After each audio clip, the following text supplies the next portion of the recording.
Hello guys, welcome back to App Tutorial, and in this video I am going to talk about how can you change your Discord profile banner. So without any further ado, let's dive right into this exciting video.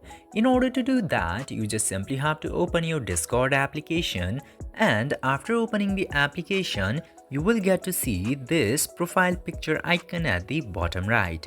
Tap into that icon and then you will get this option of edit profile. Tap to edit profile and then you will get to see a bunch of options into here. Now you just simply have to tap into this pencil icon besides the profile banner.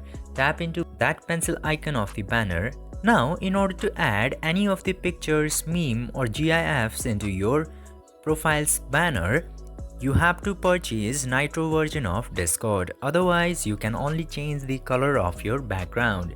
You simply select any color from this color palette and after that tap to select option and then your banner will be changed. This way you can very easily change your banner of your Discord profile. I hope this video was informative for you. If yes, don't forget to like, share and subscribe to the channel to never miss another update. Thank you for watching the video.